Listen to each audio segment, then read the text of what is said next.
O câncer de mama nada mais é que um descontrole da biologia tumoral, celular. E assim, pra mim foi um susto. E de repente minha mama começou a vazar. E aí foi onde eu comecei a procurar, a fazer alguns exames. Rose, se a paciente percebe algo diferente, já basta para poder procurar um auxílio. E naquele momento depositei toda a minha confiança na equipe do Dr. Rafael. Então, a quimioterapia e a radioterapia estão muito empregadas na oncologia de mama? Demais. Porque o processo é um processo longo, é desafiador, você vai sentir medo, né? Mas em nenhum momento eu pensei em desistir. Então, sempre que o paciente tem uma secreção que sai do mamilo de modo espontâneo, são preocupantes. Olá, pessoal! Tudo bem com vocês? Bem-vindos a mais um episódio do Com Rose Pode. Eu sei que vocês já sabem, mas só lembrando que estamos no Spotify. Gente, este mês de outubro é em homenagem, eu não sei se seria bem uma homenagem, mas uma conscientização, né, ao câncer de mama. A importância, vamos destacar aqui a importância do autoexame, né, a importância da mulher olhar para si, se tocar e se cuidar. E para isso, hoje nós estamos aqui em dose dupla. Eu convidei um médico, um doutor especialista na área, e a sua paciente, que veio também aqui dar o seu depoimento, contar um pouquinho para a gente essa história, como que é viver, né? O que é viver isso, né, gente? Porque realmente é muito preocupante, mas tem soluções e tem formas e graças a Deus está tudo bem. E eu posso falar isso porque ela é minha amiga de coração, então eu tenho um carinho enorme também. Bom, já vou falar aqui, então, ele é especialista, né, mestre e doutor, né, pela Escola Paulista de Medicina, Universidade Federal de São Paulo, mastologista da Oncocare Prudente, coordenador do Departamento de Mastologia do Hospital de Esperança e do Hospital Regional de Presidente Prudente, professor de Medicina da Universidade do Oeste Paulista. Dr. Rafael Sá, seja bem-vindo ao meu podcast, é um grande prazer ter você aqui com a gente. Olá, Rose, muito obrigado pela oportunidade. Esse mês é um mês tão carinhoso que a gente trata aqui informações sobre câncer de mama. Nada mais que a gente poder chegar no Instagram e também outras plataformas e divulgar para as pessoas, né, um pouquinho do que é Outubro Rosa, o que é câncer de mama. Muito obrigado pelo carinho e pelo convite. Obrigada, a gente que agradece. Obrigada, minha amiga Luciane Silva, um grande prazer ter você aqui comigo, viu, minha amiga? Amiga, eu que agradeço o convite, estar aqui também ao lado do meu médico, né, o Dr. Rafael, que nesse período a gente vai estar conversando um pouquinho e vou estar falando também sobre esse processo do enfrentamento do câncer de mama que eu vivenciei, né, há um ano atrás e continuo em tratamento. É isso aí. Doutor, para a gente começar, vamos lá. O que é o câncer de mama? O câncer de mama nada mais é que um descontrole da biologia tumoral, celular. Então, as nossas células têm função, têm mitose, ciclo celular, isso que todo mundo aprende na biologia, né? Isso tanto nos colegiais, né? Não só os alunos de medicina, os outros cursos da saúde, tem bastante sobre a parte de biologia celular. E é uma célula que perde o controle. Então, ela começa a ter um crescimento muito agressivo, muito rápido, mais que o normal. Claro, e quando a gente fala em câncer, tem vários tipos e vários padrões, mas basicamente é isso. E nós sabemos que alguns pacientes têm uma suscetibilidade, um risco maior, que pode ser relacionado com origem hereditária ou simplesmente estilo de vida que pode afetar essas células. Nossa, estilo de vida também. A gente dá a impressão de que parece que é uma coisa genética, a avó teve a mãe, eu não sei, que como nós vimos aí o caso da Angelina Jolie, né? Exato. E então o estilo de vida, esse estilo seria o quê, doutor? O estilo de vida impacta muito. Lembrando que o câncer de mama, todo câncer tem uma linha genética, mas poucos são hereditários. Para a gente falar em câncer hereditário, você citou muito bem da Angelina Jolie, foi em 2013, né, que repercutiu mundialmente, lá nos Estados Unidos e todo o mundo, sobre o teste genético dela, que é o BRCA1. Mas aí menos de 10% dos casos de câncer de mama tem ligação hereditária. Então, lembrar que, assim, aquele sono inadequado, alimentação inadequada, o cigarro, o álcool é muito mais ainda de risco do que o cigarro. Todo o estilo de vida, né, seja estresse, seja falta de prática esportiva, hoje a gente estimula isso. Então, todo esse ambiente externo, ele vai, pela epigenética, ter uma influência lá nas células. E pode realmente desenvolver doenças. É isso aí. Bom, vocês já viram, hein, gente, esse bate-papo, como é que vai ser.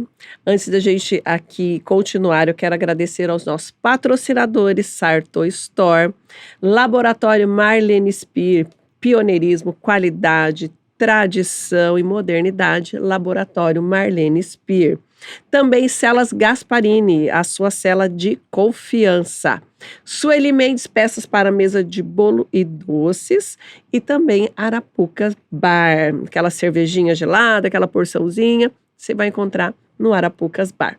Bom, doutor, existe uma idade que afeta a mulher, o câncer de mama? Exato. Infelizmente, a principal doença na mulher, nós sabemos que é o segundo em incidência, que fica atrás do câncer de pele não melanoma. Mas o câncer de pele, claro que é importante, mas é uma doença com repercussões clínicas menores do que o câncer de mama, que é uma doença que tem mais taxa de morte. E realmente é uma doença que impacta conforme maior a idade. Então, todas as mulheres aí, estejam na pós-menopausa, sempre é importante fazer o rastreio mamográfico, que hoje nós recomendamos a partir dos 40 anos de idade. É mesmo. Mas assim, para ele desenvolver, qualquer idade hoje se desenvolve, ou não necessariamente depois dos 40 mesmo? Infelizmente, sabemos que temos pacientes jovens, né? Então temos pacientes fora da curva, são pacientes que acabam tendo doença em idade mais jovem. A gente sempre tem muita cautela, porque existe também nódulos benignos, doenças benignas como cistos, e muitas mulheres podem sofrer com a notícia de chegar ao modo errôneo. Existem pacientes jovens com câncer de mama? Existem. Pacientes a partir de 20, 25 anos, que quando a gente fala, nossa, ainda está na graduação, ou está fazendo ainda cursos antes de trabalhar, já tem uma doença tão grave. Existe, mas são casos raros. A minha amostra dos meus consultórios são amostras viciadas, porque são pacientes que chegam para mim. Então eu vejo bastante casos assim, mas na população em geral, doença ainda é mais rara. Agora, sempre que realmente a paciente tiver uma suspeita clínica, a gente vai chegar nesse ponto, eu acho importante ir no especialista, para ele falar, é doença ou não é, para não perder tempo, porque quando tem a doença, o quanto antes a gente conseguir dar o diagnóstico e tratar, é mais efetivo na cura. Então isso é muito importante a gente frisar. Lu, para você como é que foi? Como que você descobriu? Você fez o autoexame? Como que foi isso para você? Rose, eu não tenho nenhum histórico familiar de câncer de mama, né? E assim, para mim foi um susto, né? Minha mama, ela começou a vazar uma secreção, né, eu não sentia nada, eu sempre fiz o exame de toque, mas eu nunca sentia nada. E de repente minha mama começou a vazar, e aí foi onde eu comecei a procurar, né, a fazer alguns exames, e aonde o Dr. Rafael, né, depois dos exames prontos, a mamografia, a ultrassom, ele falou, Lu, você já está com um BIRADS 4C, já é uma hipótese diagnóstica de um câncer de mama, você precisa fazer uma biópsia para ontem. E aí foi onde eu comecei a fazer, né, os exames, fiquei internada por 13 dias, fiz todos os exames necessários, fiz cintilografia óssea. E aí depois veio a confirmação de um carcinoma, né? E aí o Dr. Rafael, eu não esqueço as palavras que ele disse para mim quando, né, foi detectado mesmo a comprovação do meu câncer de mama. Ele falou, Lu, 50% é sua cabeça, 50% é seu tratamento. E essas palavras que ele me disse no consultório, isso me impactou muito. Então eu falei, gente, eu vou lutar. E aí foi todo um processo que o doutor vem me acompanhando já há 1 ano, né? E tô aqui, graças a Deus. Doutor, a Lu, né, falou aqui que ela começou com uma secreção, foi quando ela percebeu que algo estava errado. Quais são outros sinais que a mulher tem que ficar atenta? Rose, se a paciente percebe algo diferente, já basta para poder procurar um auxílio. Pode ser o clínico geral, né? Hoje, na faculdade, a gente dá aula para os alunos do 6º ano de medicina, eles saem com uma formação já adequada para investigar. O ginecologista, né? É mais claro, o mastologista consegue realmente dar confirmações diagnósticas. Então, sempre que o paciente tem uma secreção que sai do mamilo de modo espontâneo, a gente fala que água de rocha, a cor, que é uma cor transparente ou sanguinolento, são preocupantes. É comum descobrir secreção, né, oncológica? Não é. O mais comum é ter secreção não oncológica. Então, por isso que o diagnóstico e raciocínio clínico, ele é difícil. Então, tem paciente que tem secreção esverdeada, amarelada, esbranquiçada, que usualmente não é patológico, mas uma avaliação é necessária para poder realmente investigar e descartar. Se a pele estiver espessada, uma pele muito espessada de um lado só, então a gente fala de uma simetria, é importante. Nós falamos como casca de laranja, ou peau d'orange. Nossa. Nódulos palpáveis endurecidos, alguma lesão, eczema, que está descamando a região da areola, né? Principalmente se for de um lado apenas, ou alguma região axilar, palpando linfonodos aumentados. Mas lembrar que, assim, não é porque você tem um achado desse que é doença. Aí, claro, o médico vai investigar, fazer propedêutica, diagnóstico, exames de imagem, e aí sim, com exatidão, com confirmação histológica, né? A gente sempre fala dos exames de imagem, mas o patologista, ele é essencial para o nosso trabalho.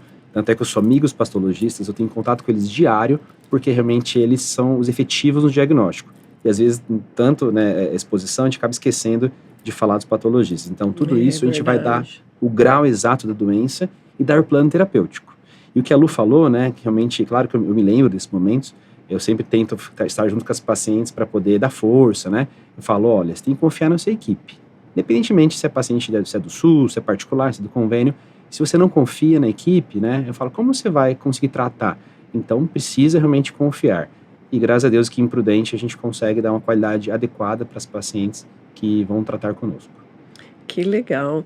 Doutor, e qual que é a importância de se conseguir aí o diagnóstico precocemente? Rose, se a gente tem um nódulo, eu falo que abaixo de 1 centímetro seria o cenário ideal. No Reino Unido, nós temos um convênio que é o NHS, que é o NHS. Claro que não tem como comparar com o SUS, lá é um país menor, culturalmente mais antigo que o nosso, mas é um convênio que funciona muito bem. E lá, realmente, eles são britânicos. As mulheres não atrasam exames de imagem, elas fazem como rotina e conseguem dar o diagnóstico em estágios iniciais, bem mais que o Brasil.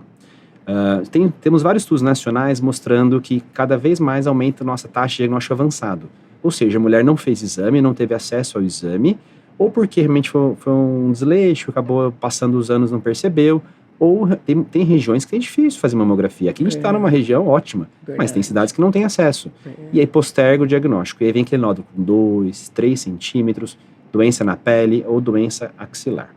Tem lesões que são mais agressivas que as outras? Sim. O câncer de mama é totalmente heterogêneo, uma doença complexa que ela pode variar conforme cada paciente. Então, quando a gente fala em doença, a gente precisa analisar qual doença está lidando e qual será o plano terapêutico. E para isso é importante o quanto antes. Tem tipos de câncer, né, doutor? Né? Temos. Mesmo de mama, assim, né? Tem vários tipos, né? Muitos. Eu falo para os alunos, é difícil falar mais, né? Para mim, a oncologia mamária é a doença mais grave, mais importante de expor na mídia, mas é uma das doenças mais difíceis de Difícil tratar. tratar por conta disso. Tanto é que maior volume e tem casos que respondem bem, mas tem casos mais desafiadores. Então, quando nós falamos em tipos de doença, a primeira coisa é o estadiamento.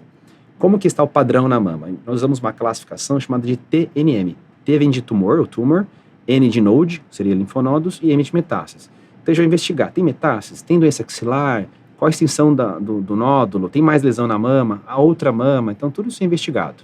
Aí temos os graus patológicos, que são graus histológicos, que é uma definição muito técnica. E hoje a gente usa muito a imunohistoquímica, que é uma análise que a gente falaria como se fosse um sobrenome tumoral. Isso hoje é mais simples, tem outros recursos que a gente pode utilizar, mas ele define condutas. E essa imunohistoquímica a gente consegue ter os padrões da doença. Então hoje, 40% em média das pacientes que têm câncer de mama, nós iniciamos o tratamento com neoadjuvância. A gente não perde de imediato, a gente faz medicações para realmente pegar aquela lesão que está ali crescendo, ou possíveis células tumorais circulantes, e no futuro faz a cirurgia. Então são táticas que se a gente erra a indicação ou não faz adequada, com médicos que não têm experiência, que não têm recursos, a gente acaba realmente tendo um desfecho ruim lá na frente. O que é o tal do BIHARDS? Que tudo a gente ouve é tal de BIHARDS. BIHARDS 1, BIHARDS 3, BIHARDS 4. Doutor, explica pra gente isso, né? O BIHARDS é uma classificação, né, internacional. O B vem de breast, né? Ele quer dizer mama em inglês. E a radiologia norte-americana, pelo Colégio Americano de Radiologistas, eles criaram essa classificação há muito tempo já. Nós temos edições que são atualizadas a fim de universalizar. Então, assim, o mesmo BIHARDS, eu tenho pacientes de outros países que trazem para mim exame do Japão, da Alemanha, América Central, e chega o exame e está lá. Mesmo na língua local, o BIHARDS não muda o número. Então, a conduta é a mesma. Então, rapidamente, né, o BIHARDS 1 e o 2 são achados normais, o 3 tem que ter uma atenção, mas não é grave, e o 4 e o 5 é a nossa preocupação maior, tá? Entendi. O 6 é uma exceção, é quando já tem o diagnóstico e por algum motivo ainda não fez a cirurgia, ou não fez o tratamento e está repetindo o exame da paciente, seja quimioterapia ou, enfim, outro motivo. mas basicamente ele vem para universalizar. Assim como o mês mais importante das cores, né, eu acho que é outubro, rosa. A gente sabe que tem outras cores, né? É verdade. Mas temos novembro azul, temos setembro amarelo, enfim, por aí vai. Mas as outras áreas acabaram copiando. Então, Rose, nós temos o TIRADS, que é da tireoide. Ah, é? Não existia, ele veio... Não existia mesmo. Os radiologistas vieram copiando de mama. Então, a mama sempre é pioneira na oncologia. Temos o PIRADS da próstata, o ORADS do ovário. Então, depois seriam a mesma ideia, mas o PIRADS é o pioneiro principal e é o mais conhecido pelas pacientes. Entendi. Olha aí que aula, hein? Ô Lu, como que foi para você receber esse diagnóstico? Rose, foi assim, uma sensação muito triste, né? Assim, porque você não espera. Eu trabalho dentro da área da saúde, lidava, né, com pacientes. Então, assim, eu fiquei muito preocupada, eu senti muito medo. Mas como o doutor falou, você tem que ter confiança naquela equipe. E naquele momento, depositei toda a minha confiança na equipe do Dr. Rafael, né, que me atendeu, me acolheu. Depois na equipe da oncologia, né, como o doutor falou, a princípio eu fiz a medicação primeiro, para depois fazer a cirurgia.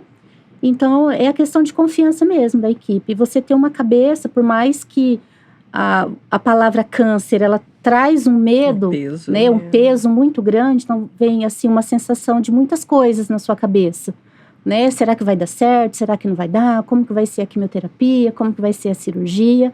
Mas eu passei a depositar a confiança na equipe e confiar em mim também. A fé, eu acho que a fé também é uma coisa que ela ajuda muito você nesse processo. E foi onde eu iniciei meu tratamento. E graças a Deus, correu tudo bem. Passado um ano. Passado aí, um né, ano, tem um ano exatamente, que a gente começou esse processo. E já fiz minha cirurgia, o Dr. Rafael fez a minha cirurgia de mastectomia. A cirurgia plástica colocou um expansor. E hoje eu continuo fazendo a medicação, né, que é o bloqueio hormonal a cada 21 dias na oncologia, mas ainda em acompanhamento por tempo indeterminado com a equipe de mastologia. Doutor, não só a parte de tratamento que o senhor faz, mas esse acompanhamento psicológico é muito importante para o paciente, né? Sim, ele começa, né, lá, primeira consulta, a paciente chega lá nervosa, ansiosa, que eu falo, não é para menos, né? Então todo esse anseio, essa preocupação da família, né, é normal, tá? Infelizmente, aquela negação, né, pergunta por que isso faz parte. Então, nós estamos aí para dar apoio, né? Sim. E as pacientes chegam ali, então a gente está acostumado, né? Uma coisa muito importante foi na minha formação. Onde eu fiz residência médica, nós tínhamos um treinamento com psicólogas. Então, para o médico não sofrer e dar apoio ao paciente. Então, o que eu preciso? Dar apoio para a paciente, para ela poder seguir firme na luta, né? E como saber que vai ficar bem, tem chance de cura, né?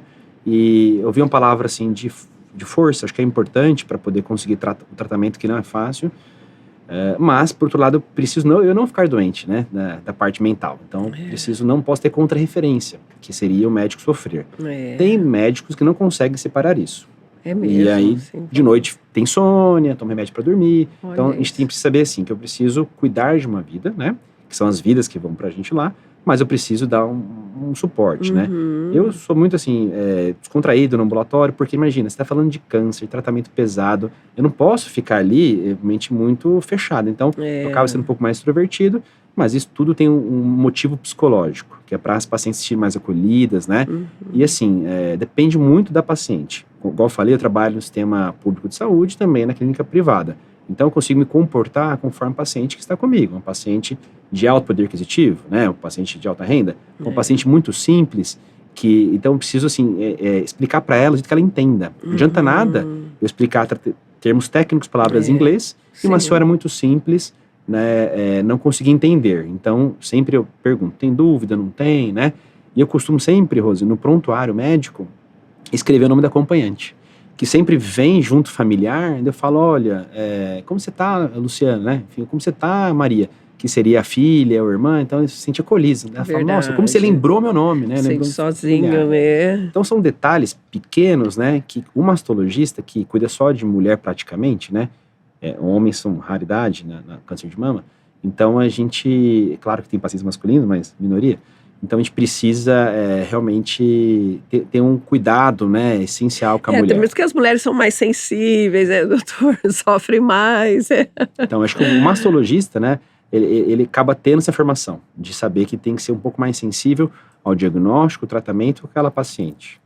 Doutor, tem um exame que é terrível, que a mulherada chora para fazer, diz que dói e tudo mais, que é a mamografia, né? Qual que é a frequência que a mulher deve fazer a mamografia, doutor? A mamografia, pela Sociedade Brasileira de Mastologia, que eu faço parte, nós orientamos que todas as mulheres façam mamografia a partir dos 40 anos. Isso para as mulheres que não têm nenhum sintoma, que não sentem nada. Então a gente tem que separar a mamografia de screening, que é o rastreamento, e a mamografia diagnóstica. Então, exemplo, o paciente fez a mamografia com 41 anos. Não deu um ano que ela fez o exame, mas sentiu um nódulo. Pode ser doença? Pode. Então ela tem que procurar para poder refazer, para atualizar o exame. E aí essa mamografia é diagnóstica caso esteja investigando um sintoma. Ou a paciente mais jovem, com 27 anos, tem um nódulo suspeito, também a mamografia pode ser feita. Isso de 40 anos, né, de modo anual, é para as mulheres que não sentem nada.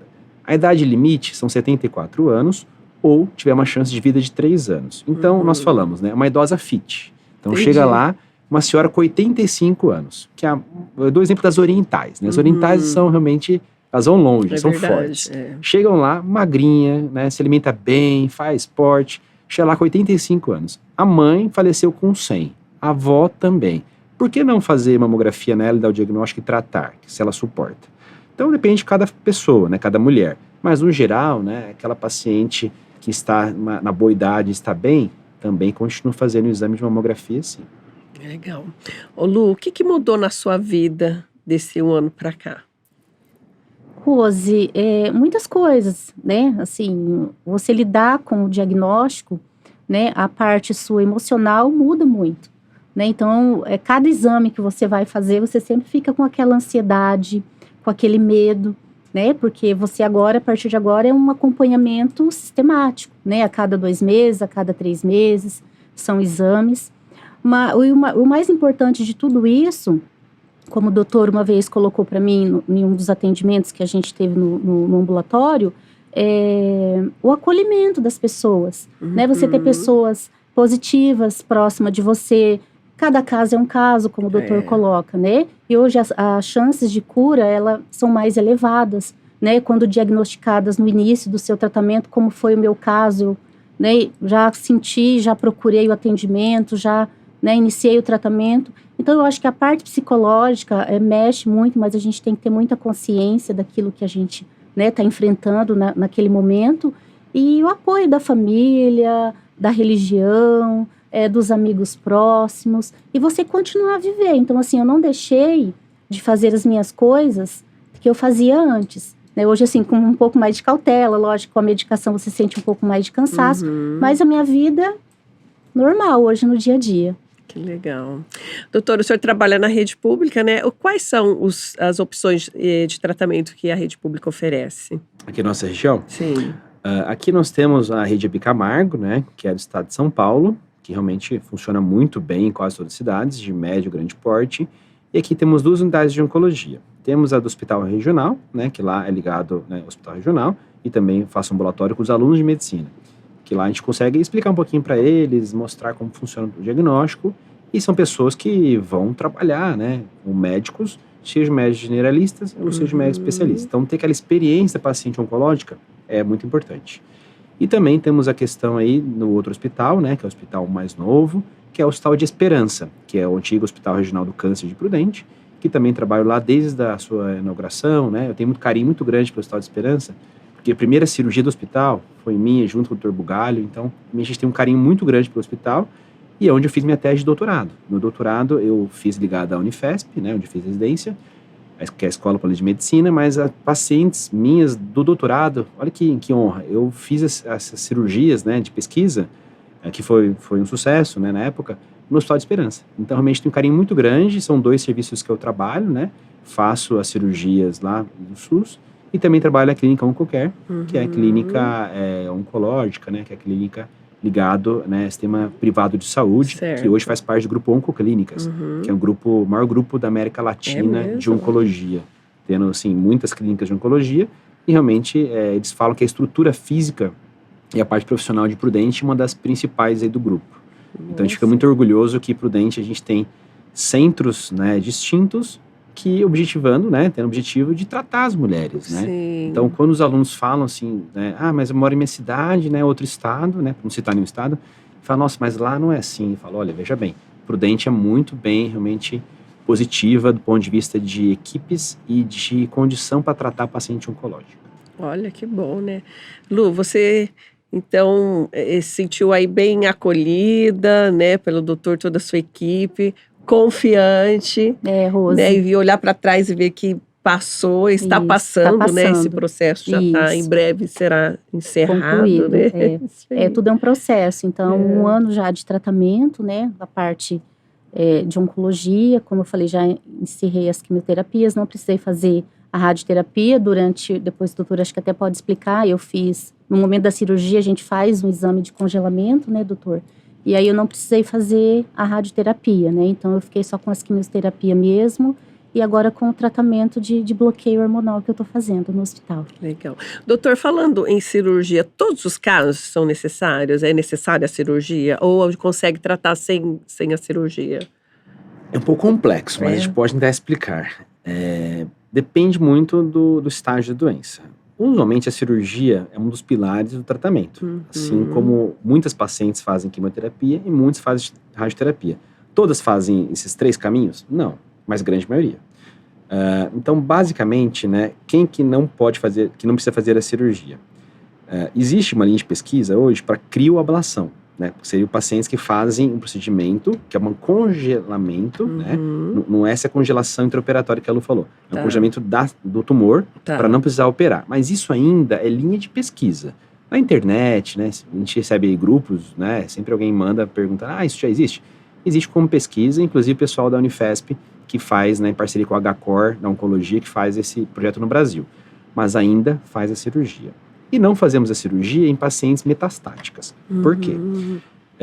Algumas pacientes fazem, mas a paciente metastática, por algum motivo, seja uma doença mais agressiva pela sua biologia tumoral, ou seja pelo diagnóstico tardio, a doença teve metástase.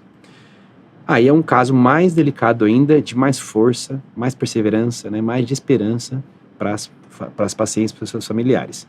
Mas a paciente com metástase mostra que a doença ela perdeu o controle celular e ela atingiu um outro órgão, que pode ser ossos, pode ser pulmões, pode ser fígado, cérebro.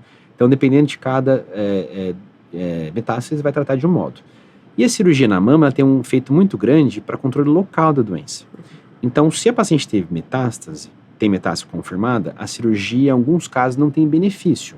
Você expõe ela a um risco muito grande de uma cirurgia grande, que quase sempre é mastectomia, e ela acaba, na verdade, não tendo benefício terapêutico. Não quer dizer que não pode operar. Entendi. Então, tem muitos estudos, muitas dúvidas. Hoje, né, teve um estudo japonês que foi publicado ano passado, que a gente seguia por ele. A paciente metastática, que a mama está indo bem em tratamento, está fazendo quimioterapia, a metástase está indo bem, está evoluindo, a mama está quietinha, não está crescendo, não tem benefício de operar. Agora, se a doença perdeu o controle, aumentou ou teve uma úlcera, em alguns casos nós fazemos a cirurgia. Então, quando a gente fala em pessoas que não fazem cirurgia do câncer de mama, é grande minoria. A grande maioria, a cirurgia é um dos pilares e a minha especialidade é mastologia, né, junto com a cirurgia oncológica, que cuida desses pacientes. Qual que é a diferença da mastectomia e a cirurgia conservadora? A cirurgia conservadora é um termo que, no Brasil, nossa língua é muito rica, né? Então a gente pode falar segmentectomia, setorectomia, quadrantectomia, é basicamente a mesma coisa. Mostra que você preservou a mama da mulher, tá? Quando a gente tem uma indicação de uma cirurgia mais delicada, de fazer a mastectomia, para a mulher, o psicológico é muito forte, que está tirando um órgão natural dela, né? Mas o que eu falei, né, para as pacientes, eu falei para a Lu, falei, olha, a gente tem que fazer o melhor para você. Se a gente tem uma indicação de mastectomia, a gente não faz ela, a chance da doença recidivar e dar doença com desfecho ruim em futuro é maior. Então, quando a gente pode realizar cirurgia conservadora, nós preferimos, porque é a mama normal da mulher, natural dela, né? Então, ela vai sentir melhor mesmo com a cicatriz. E hoje nós fazemos técnicas de oncoplastia para compensar aquela região que tirou e tentar deixar o menor defeito possível. Tem muitos pacientes que ficam satisfeitas, né? E ficam falando, nossa, doutor, que bom que ficou minha cirurgia. Então, a gente fica muito feliz quando a gente ouve da paciente. Alguns casos, a gente precisa fazer uma cirurgia maior, né, que é a mastectomia, pelo fato de dar mais amplitude, tirar margens. E aí, com alguns casos, né, a gente não consegue reconstruir de modo imediato, mas muitos casos sim, a gente consegue. E aí a gente usa técnicas da cirurgia plástica para reconstruir, como expansores, né, prótese de silicone, depende de cada indicação de cada paciente. Na minha formação, da mastologia, nós fazíamos esse tipo de cirurgia, né, eu aprendi a fazer, mas aqui em Prudente eu tenho parceiros, né, tenho um parceiro da cirurgia plástica, que a gente faz em conjunto, né, mas tem muito mastologista que faz cirurgia sozinho, mas eu, por questões aí pessoais e profissionais, como eu falei, Prudente é uma cidade muito boa de médico, de saúde, então tem meu parceiro de cirurgia plástica, né, eu faço a cirurgia, né, junto com a equipe de plástica. Que bom, legal, bom quando dá para associar as duas coisas, né, doutora Mulher, porque essa questão no caso de tirar a mama, mexe muito com a mulher, né? Demais, então assim, a gente precisa... Com a nossa feminilidade, né, Lu? É verdade. A gente precisa oferecer, né, a reconstrução. Algumas pacientes, esse paciente tem muita comorbidade, ou doença muito agressiva, ou já fez radioterapia prévia, a doença recidivou. Em alguns casos, nós falamos que o paciente fica provisoriamente sem mama, tá? Inclusive, temos o grupo Amigas do Peito que faz próteses externas, né? A gente consegue realmente, o paciente, para a roupa dela, ter um caimento mais discreto, usar uma prótese externa até realizar a cirurgia plástica reparadora. Então, não é que não vai fazer, mas em alguns casos a gente faz de modo imediato, outros casos de modo tardio, porque exige alguns detalhes técnicos para isso. Mas o importante é nós oferecermos a paciente incentivar. Tem pacientes, Rose, que não quer fazer. A gente fala, Isso olha... que eu ia te perguntar, se já chegou algum caso ela não querer fazer, não quero pôr prótese, não quero nada. Eu tento, não posso falar que eu vou convencer, mas eu tento estimular, né? Eu dou os benefícios e riscos, eu acho que assim, igual da área de engenharia eu não entendo nada, né? Eu vou confiar no engenheiro. Então, da área de mastologia, eu vou confiar na equipe da mastologia. Então, elas me perguntam, eu falo, olha, tem muitos benefícios e alguns pequenos riscos. E as pacientes acabam realizando. Mas tem paciente que fala, não, doutor, mas eu quero a cirurgia mais rápida possível, de menos complicações. E a gente acaba também tentando estimular, realizar, mas a gente vai realmente, talvez, fazer o melhor desfecho para a paciente. E aí entram os familiares, né, ou a psicóloga, né, para poder dar o suporte. Então, isso tudo isso é importante a gente ter essa decisão compartilhada. Né? Acho que a palavra, acho que é melhor isso, né? Enfim, então... imagina para mim, né, que eu tô no hospital, né, e colegas de profissão vêm procurar para tratar. Então a gente precisa, na verdade, saber que nós estamos ali para cuidar de muitas pessoas, mas infelizmente, às vezes, pessoas próximas da gente vêm com doença para a gente poder dar a resolução. Né? O doutor, falando um pouquinho de rádio e quimioterapia, como que eles são usados, ou quando que são usados, por que umas pessoas precisam de rádio, outras não, outras só químio, como que é esse negócio? Bom, a quimioterapia, quem indica o tratamento é o médico clínico, né, é o oncologista clínico. A gente brinca que o oncoclínico não gosta de cirurgia, né, não gosta de sangue.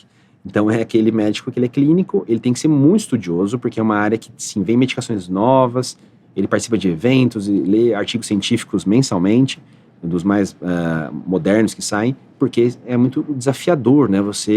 Surge um remédio, e aí esse remédio pode ser utilizado. E hoje, graças a Deus, com a tecnologia, com a logística, essas medicações são provadas no FDA, nos Estados Unidos, aprova na Anvisa, na clínica a gente tem aqui por logística, sim, rapidamente. E basicamente, quando a gente indica então quimioterapia, nós indicamos nas pacientes de alto risco para doenças de desfecho ruim futuro, né, de complicações com metástase. É a maioria das pacientes? Sim, é a maioria. Então não faz quimioterapia aquela mulher que tem uma doença muito inicial, uma doença muito pequena, quando os receptores da imunohistoquímica são receptores que realmente são mais favoráveis a um bloqueio hormonal, que você pode tomar um remédio que bloqueia ao invés da quimioterapia, mas concordo que a maioria das pacientes ainda tem sua indicação, tá? Existe alguns tipos, né, de exames que é um pouco difícil esse recurso, mas algumas pacientes fazem. São exames que vão ter uma avaliação gênica da peça tumoral. Então, como tem um Oncotype, que é o norte-americano, tem o MammaPrint, que é o holandês, e tem outros similares feitos no Brasil já. A gente consegue dar um índice de recorrência. Então, vamos dar um exemplo. Uma paciente médica teve câncer de mama, né? Lembrar que as médicas, infelizmente, são mulheres, né? Podem ter essa doença e sempre, né, realmente é uma coisa mais angustiante ainda, né? E aí chega lá com um tumor de 1,1 centímetro e gera uma dúvida. Nossa, mas a quimioterapia tem muitos riscos, mas, por outro lado, tem benefício de aumentar a chance de cura, né? Então, fica na balança esse potencial aí de dúvida. Então, hoje a gente consegue fazer uma análise higiênica para esses casos para ajudar na sua decisão. Então, se dá um índice de recorrência baixo, né, o oncologista favorece ou não indicar. Se dá um alto índice de recorrência no papel, né, no exame, então ele acaba indicando quimioterapia. Mas concordo que a maioria dos pacientes faz, né, quimioterapia. E também câncer in situ, tá? A gente acabou falando do câncer in situ. O câncer in situ é uma doença que ela não invade ainda a célula como membrana basal. Então é uma doença com caráter inicial. Tanto é que o câncer in situ, o estádio é 0, tá? Parece muito técnico, né? Nossa, tô vendo a cara da Rosa aqui. Tô vendo aqui. Mas assim, isso é importante, porque muitas Sim, pessoas, claro. muitos pacientes vão assistir a gente. Exatamente. E doutoras também, que vão entender melhor que a gente. Aí eu falo, nossa, você não falou do câncer in situ. Então, o câncer in situ é uma doença que ela é o melhor diagnóstico possível de câncer de mama. Porque, tirando as lesões percussoras que não viraram câncer, do câncer é a doença inicial. Entendi. Ela é antes do estádio 1, estágio 0, tá? E da radioterapia, lembrar que a radioterapia, nós chamamos hoje os médicos de radio-oncologia, eles vieram para poder mudar o curso da doença, pelo fato que hoje a gente consegue fazer radioterapia junto com cirurgia conservadora e evitar mastectomia. Tá. E também aumentar a chance de cura. Então, a radioterapia para a mama ela é muito importante. É um tratamento, ele, claro que tem sua peculiaridade, mas ele é menos agressivo do que a quimioterapia, né, porque ele é mais local. E hoje a gente faz menos sessões que fazia-se antigamente. Então, hoje tem protocolos de 15 sessões. Antigamente era 33. Nossa. Podemos fazer protocolos de 5, né, que é o ultra, que é bem rápido. Depende de cada caso. E a radioterapia, quando é indicada, então? Para pacientes que fizeram cirurgia conservadora, tem exceção em pacientes senil. Pacientes senil, algumas pacientes podem evitar, mas a grande maioria faz. E pacientes de mastectomia com carga tumoral muito elevada. Então, a quimioterapia e a radioterapia estão muito empregadas na oncologia de mama? Demais. Tanto é que o câncer de mama ele é multidisciplinar, né? Então, a gente tem que... O mastologista acaba regendo ali, né, os outros colegas, mas a gente trabalha na clínica que a gente tem médicos ultra especialistas lá que vão passar, o paciente passa com vários médicos ao longo do tratamento, né? Mas eu brinco que o mastologista é o mais importante, né? Porque sempre tem aquele carinho. É o queridinho, Lu, é o queridinho. Ô, doutor, e a terapia hormonal? A gente ouve muito assim, falar com muitas controvérsias que o hormônio não faz bem, tem que tomar cuidado, pode dar câncer. Mas existe então essa terapia hormonal que ela é usada no tratamento? Isso, as pessoas confundem. Ela chama endocrinoterapia porque vem da tradução do inglês. Mas ela é um bloqueio de hormônio. Acho que a palavra mais fácil para a população é falar bloqueio hormonal. A gente fala endocrinoterapia porque é um bloqueio de hormônios. Então tem várias opções, algumas mais antigas, como o tamoxifeno, algumas mais modernas, como inibidor de ciclina, são drogas que nem todo mundo tem acesso, mas são medicações que bloqueiam uma via do receptor hormonal. E acaba realmente aumentando a chance de cura. É uma arma a mais, né? Então, o que eu falo para as pacientes? A gente está lá numa guerra, né? E a gente temos várias armas da artilharia. Uma delas é a cirurgia, né? É a principal? Talvez, depende de cada caso, né? A quimioterapia também tem seu papel. Tem essas drogas específicas que bloqueiam o receptor, como que a Lu falou, que ela utiliza, que é o trastuzumab, que é o bloqueio do HER2. Tem outras opções, depende de cada caso.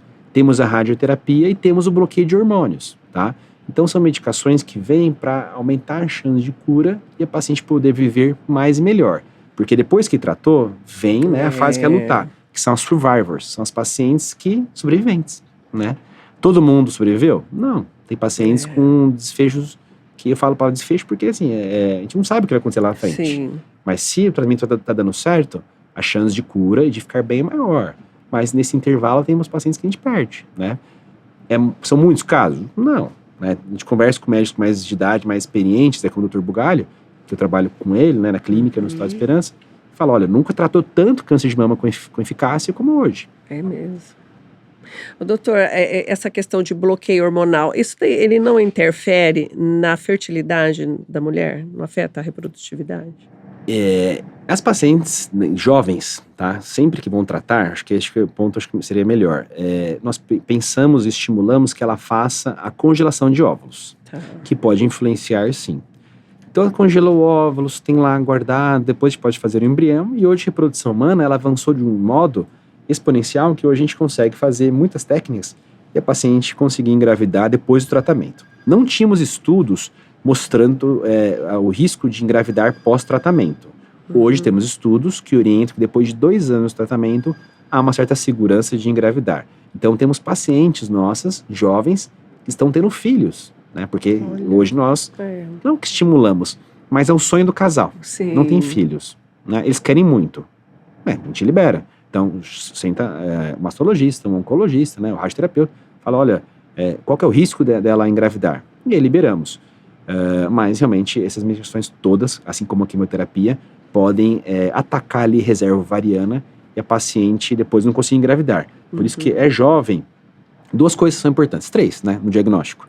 Primeira delas, está usando o anticoncepcional? Mas eu vejo pacientes que vêm tratar comigo, passou com outro médico, outra cidade, enfim, vem aqui e está usando o anticoncepcional. Não pode, né? A paciente teve câncer de mama, não pode usar o anticoncepcional. Não pode usar. Não pode. E aí vem usando, então você suspende. Outro raciocínio importante, ela quer engravidar? Se tem o sonho de engravidar, às vezes um marido novo, tudo, congela óvulos. Vai lá, antes de começar a quimioterapia, o tratamento, faz a congelação dos óvulos. E por fim, né, lembrar também da questão de anticoncepção. Então a paciente, não é que ela não pode usar pílula, que ela não pode evitar de engravidar. Ela tem que evitar durante a quimioterapia. Então podemos usar camisinha, DIU de cobre, que é na hormonal, e também temos a opção do marido operar, que é a vasectomia. É verdade. Que hoje é cada vez mais utilizado, mas tem ainda maridos que têm um pouco de receio. Eu falo, chama ele lá para conversar com ele. E vou lá, convenço ele, explico para ele que a vasectomia pode ser importante para aquele casal. É verdade. Bom, estamos falando aqui de Outubro Rosa, né? Mas homem também tem câncer de mama, né, doutor? Fala um pouquinho pra gente, como é que é isso? Câncer de mama, aqui na nossa região temos um estudo, inclusive, da UniOeste, né, dos alunos de medicina, que temos um caso de câncer de mama masculino por ano. É tá? mesmo? Aqui na nossa região toda. Lembrar que Prudente região é uma população bem polo, né, grande, volumosa. Então, representa menos de 1% dos casos de câncer de mama. Quando a gente fala isso, tem muito cuidado, porque às vezes um homem tem uma ginecomastia, uma glândula, e ele já acha que é câncer. O que eu falo, tem dúvida? Vai procurar atendimento, né? O exame de escolha para a ginecomastia é a mamografia. Então, o homem pode fazer uma mamografia? Pode. Se tem dúvida, se é glândula, se é alguma doença, pode fazer. Mas quando a gente percebe, como o homem tem menos tecido que a mulher, quando aparece a doença, ela vem que vem. Então ela começa a destruir a pele, acaba sendo mais agressiva porque tem menos tecido. Ela chega na pele muito mais fácil. Então a gente acaba dando diagnóstico. Temos alguns pacientes aqui em Prudente, né? Que nós tratamos já, e muita chance de cura. Muita chance de cura. Eu tenho um paciente nosso, né? Que ele é atleta. Então ele corre, né? Ele já jogava futebol, jogava bola. Até tivemos entrevista com ele no Outubro Rosa, acho que do ano passado. E ele corre essas corridas, né, de 5, 10K na cidade. E eu sou meio amador para isso, né? Eu corro mais para saúde, mas não faço tanta prova. E uma prova que eu fiz do Hospital de Esperança, eu tava ainda chegando e ele tinha voltado já. Então, assim, é um senhor que um senhor que faz um tempo super, um pace super baixo. Então enfim, ele tá bem, né? Então, a gente precisa, né, realmente saber que existem essas doenças, mas Por que mais desenvolve no homem, doutor? O homem tem receptor de hormônio igual a da mulher. Feminino, né? Tem estrogênio e progestágeno. A ginecomastia, ela, inclusive, aparece pelo fato de estímulos hormonais. Mas no homem, é muito ligado à doença hereditária, genética. É muito comum o BRCA2.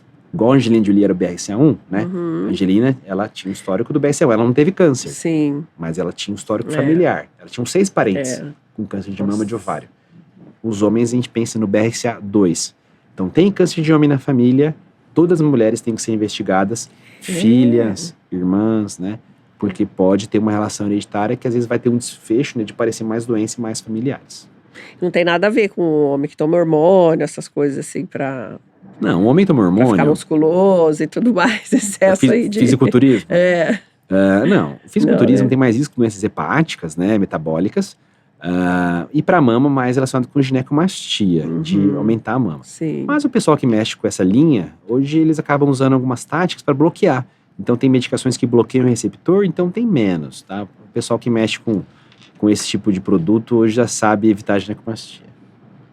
Doutor, você já falou das opções, né, para reconstrução. Eu queria que você falasse novamente, porque acho que é uma coisa que preocupa bem as mulheres, assim, pontuasse, né, que a prótese seria o último, né, mas essa reconstrução, como que é o caminho dela, hein? A oncoplastia, ela é muito ampla, ela pode ter uma mamoplastia, a paciente tem uma lesão, ela pode mesmo, no ato cirúrgico, remover um quadrante e fazer mamoplastia. Depende muito do padrão de cada mama, se é muito volumosa, se não é, se o paciente tem um desejo, tudo mais. Sobre a mastectomia, que aí sim acaba sendo mais impactante, porque se ela não fizer a reconstrução, ela vai ficar um tempo sem mama, tá? E realmente isso mexe ainda mais com o emocional da mulher. Então nós temos opções. Tem muitas opções. Os allo-enxertos são enxertos, nós temos mais comum como prótese de silicone, que é bem conhecida das mulheres como cirurgia estética. A prótese de silicone tem vários formatos, modelos, volumes, tudo mais. Para as pacientes de reconstrução, é muito usada a prótese anatômica, que é uma prótese que ela tem uma gota. Ela é ela é mais natural, né, do que a prótese tradicional, que é redonda. Não quer dizer que a paciente estética não pode usar a anatômica, enfim. Mas é mais usado a prótese anatômica para reconstrução. E temos os expansores. O expansor, ele vem vazio, é um plástico próprio, né, da marca. Tem paciente que acha que põe um expansor porque é mais barato. Não. O expansor é mais caro que o silicone. É mesmo? É uma tática da reconstrução de acertar, de você conseguir no futuro fazer a troca, porque você não fez tudo de modo imediato. Lembrar que na mastectomia o tecido fica mais sensível, a pele pode ficar um pouco, né, com dificuldade para cicatrizar. Verdade, então a tática de você usar o expansor para expandir a pele, no futuro trocar e simetrizar outra mama, é uma tática que lá na frente a chance de acerto cosmético é maior. E também tem a radioterapia. E também tem a radioterapia, que fazer a radioterapia com silicone, não é que não pode fazer, mas lembrar que você pôs o silicone para evitar que faça troca no futuro. Então tem mais chance da contratura na cápsula, né? Então é uma linha aí muito ampla que você pode fazer ou mastologista apto em oncoplastia, ou fazer inclusive aí o cirurgião plástico, né, que faz a reconstrução. Eu tenho o cirurgião plástico principal que trabalha comigo, né, igual eu falo, né, eu opero com todos os cirurgiões plásticos, lá no Hospital Regional Dr. Perseu, né, mas do Hospital de Esperança, que é o hospital, né, que a gente faz muito, é o Dr. Alisson Memura. Então temos, assim, vários cirurgiões plásticos, mas o Alisson, por exemplo, é um médico que ele é especialista em reconstrução. Então ele fez cirurgia plástica, são 5 anos de residência, mais 1 ano de reconstrução mamária. Então, enfim, né, mas eu opero com todos os cirurgiões, enfim, mas é realmente o Alisson, o médico que eu opero mais. E em média, mais ou menos, quanto tempo que leva para a paciente chegar até a prótese, até o tratamento ali final de reconstrução, na reconstrução? Você fala assim do ponto cirúrgico? Desde que ela começa, que tira. Qual esse processo leva em média, assim, mais ou menos quanto tempo? Que terminou tudo, né? Leva um bom período, tá? É longo. Por quê? Porque quando fez a reconstrução imediata e vai depois fazer a tardia, temos um intervalo de cerca de 6 meses depois da radioterapia, aí faz uma troca, às vezes simetrizou, outra mama reduziu, a paciente quer fazer depois o mamilo, né? Então a gente fala que é cerejinha do bolo. Inclusive tem um projeto chamado Projeto Cereja lá de São Paulo, que é como se fosse assim o final, cerejinha do bolo. É o mamilo, tá? Que é a areola. E tem a opção de fazer tatuagem, tem pessoas que fazem micropigmentação, tatuadores, e tem a opção de fazer retalhos dérmicos para simular. A tatuagem ela é virtual, então olhou de perfil, não tem mamilo, mas fica bem similar. E tem opções de fazer retalhos dérmicos que vai ter o mamilo, né? E aí consegue ficar bem simétrico e simular realmente mama natural. A gente chama de neomama. O que fala para as pacientes? Olha, tem casos que ficam assim, extraordinários, outros casos mais desafiadores. Que eu falo, olha, imagina se você não tivesse feito. Estaria realmente sem nada, né? Só com o plastrão, só com a pele muito lisa. Então tem que olhar com essa visão.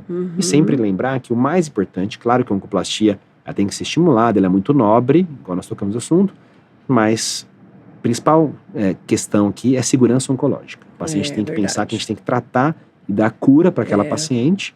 E claro que a oncoplastia ela vai ser feita junto, vamos estimular, mas a gente tem que saber que a gente não pode correr riscos oncológicos. E quais são hoje os avanços mais recentes aí nessa área, doutor? Na área de câncer de mama? Nós temos alguns congressos, né, internacionais, e é muito interessante como que avançam medicações. Então hoje, por exemplo, ao invés de usar o tamoxifeno, o anastrozol, tem pacientes que usam inibidores de ciclina, que são medicações de alto custo, que bloqueiam o hormônio, o receptor hormonal, numa via mais avançada. Foi criado para doenças metastáticas. Hoje, algumas pacientes já usam como adjuvância, tomando um remédio. Mas lembrar que tem que ter acesso e tem ainda pesquisas iniciais. Então, as medicações da oncologia, elas são realmente um avanço que é até difícil de acompanhar. Porque lançam um remédio e são remédios em grandes empresas, que mostraram efetivamente com pesquisa científica que funciona. Então, acho que falou em câncer de mama, falou em medicações mais modernas. Da parte cirúrgica, tem uma tese minha de doutorado, não sei se sim, muitas pessoas já viram isso na época até passou bastante na rede social, né? Que foi uma técnica que nós fizemos aqui em Prudente, foi minha tese de doutorado, que é uma fluorescência. A gente usa um corante específico para encontrar o linfonodo sentinela. Então não é a única opção, tem outras opções, mas usamos uma tecnologia made in Prudente, né? Que legal, parabéns. Que levou o nome da Unifesp, publicado em revista científica norte-americana, que hoje minha prática de rotina é fazer, e eu dou aulas em congressos, né, em eventos, explicando como funciona. Então, apesar de a gente estar assim, longe da capital, a gente tem certos recursos que a gente consegue criar por aqui, tá? E temos o mais moderno, que eu acho que isso seria importante, que eu já falei hoje, que é crioablação. O que é isso? Então, só para finalizar. Nós temos ali um tumor pequeno, que ele pode ter um bom tratamento sem cirurgia. Entra uma agulha específica, não é qualquer agulha, e ela faz uma bola de gelo no tumor. E os estudos mostram que alguns tumores respondem bem. Tem que ser tumores pequenos, pacientes com uma certa idade e que respondem bem ao hormônio. Então, essa paciente vai tratar, mas ela evita a cirurgia, um procedimento que uma bola de gelo. Isso já está liberado para ser utilizado? No Brasil ainda não. Nos Estados Unidos, alguns estados norte-americanos sim, como a Califórnia, mas o principal médico que faz, e eu vou estar com ele sexta-feira no evento em São Paulo agora, que é o médico que faz isso lá em Los Angeles. Mas no Brasil ainda não. Então, pesquisa ainda. Então, o que eles fazem lá em São Paulo? É um estudo, né, que chama First Trial. É um estudo que é feito lá pelo meu orientador, o professor Afonso Nazário, que é o chefe da Unifesp, junto com a oncologia do HCOR. Então, eles fazem essa terapia, mas por segurança eles operam os pacientes ainda. Então, eles vão lá, tiram aquela região e o que eles têm visto, né, nos resultados preliminares? Que a doença some com o gelo. Olha. Então, será que no futuro mais mulheres estarão aptas a não realizar cirurgia? Sim. A gente não sabe ainda quais pacientes serão aptas, né? Isso vai ter que passar por uma vasta segurança, mas no futuro próximo, né? A gente vai ter que saber que a nossa cirurgia, ela vai ter alguns casos que a gente vai poder evitar. Que legal, parabéns aí, doutor. Que bom, que Prudente, né, Lu? Estamos aí ao passo à frente, né? Graças a Deus, né? Que muitas mulheres aí futuramente, né, vão ter umas chances, né, doutor, maiores de outras técnicas aí que vai ajudar muito nesse processo no câncer de mama.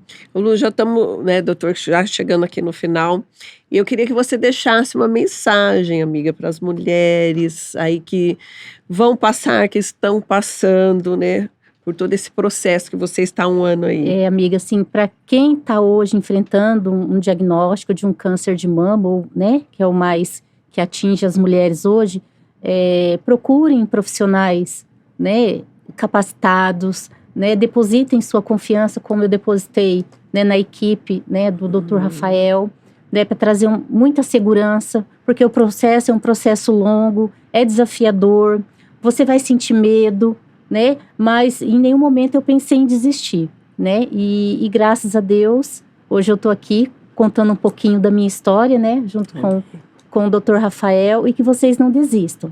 E que os outubros rosas sejam todos os dias. Amém, né? Para que as mulheres, se qualquer sinal, se seu corpo está dando algum sinal, procure orientação médica, como o Dr. Rafael colocou, né? Se toquem, se olhem, não fiquem com medo, porque às vezes quando chega no consultório já está num estágio mais, né, comprometido, e as chances de cura hoje, elas são grandes, amiga, muito grandes. E obrigado por eu estar aqui hoje contando um pouquinho da minha obrigada história. Obrigada a você de vir aqui contar pra gente sua história, de trazer o doutor, né? Porque você que falou, olha, você precisa conhecer o meu doutor, que ele é muito especial, né? Então, é muito lindo isso.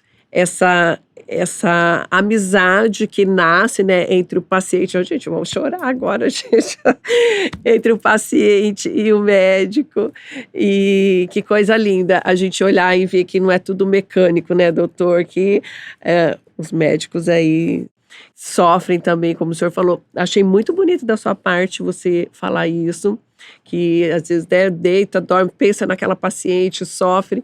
Que bacana isso, sabe? A gente, do lado de cá, né, como paciente, a gente poder saber e olhar que nós não somos ali só um prontuário, né, que a gente tem importância para vocês, viu? Muito obrigada, doutor. Aí, temos aqui uma lembrancinha para vocês, que é a nossa caneca. aqui do Muito podcast, doutor. Obrigada. Para a gente finalizar, doutor, eu gostaria da sua mensagem. Rose, vamos lá, que eu tô um pouco emocionado A também. gente fica aqui emocionada, né?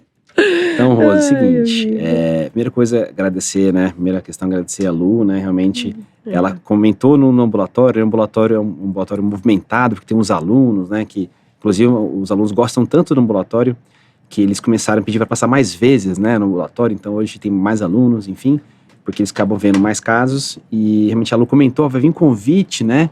Da Rose, vai participar. Eu falei, pode deixar. Então, eu sei que de modo indireto ou diretamente ela que participou de tudo isso. Para mim é apenas um prazer poder retribuir um pouco do meu trabalho, né? A gente trabalha tanto aí para ajudar as mulheres. Cada pessoa tem sua formação.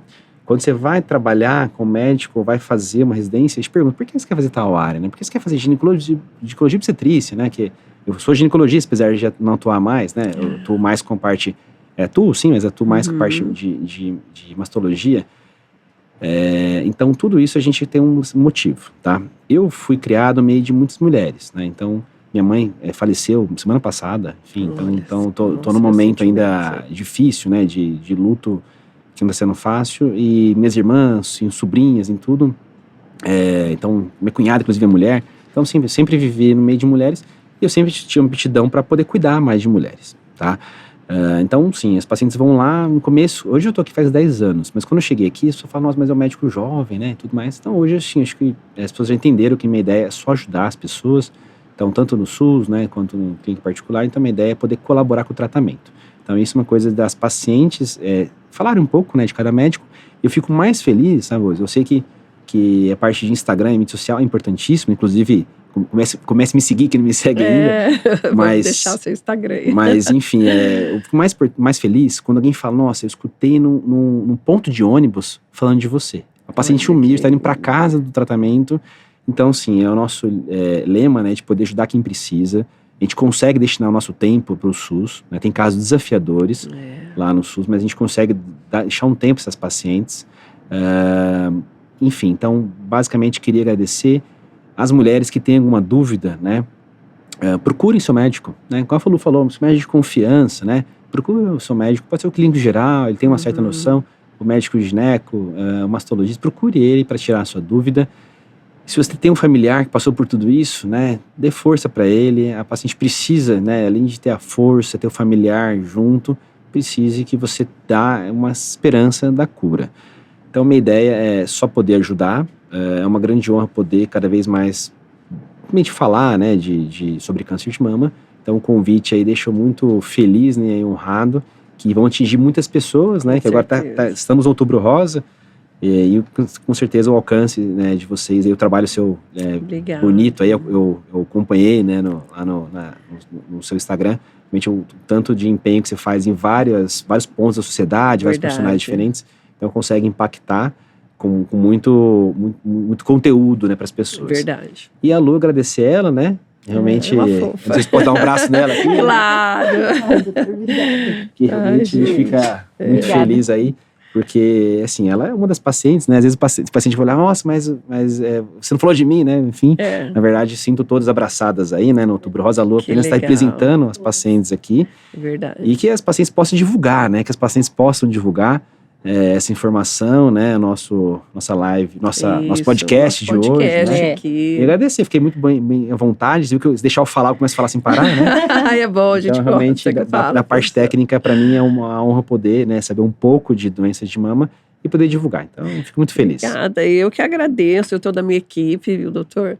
E saber aí, né, que Prudente, fiquei feliz de saber que hoje a gente tem um centro, né, que pode estar atendendo aí a gente, as mulheres em geral, com toda essa competência, né, Lu, esse carinho, que coisa boa, viu, doutor? Muito obrigada.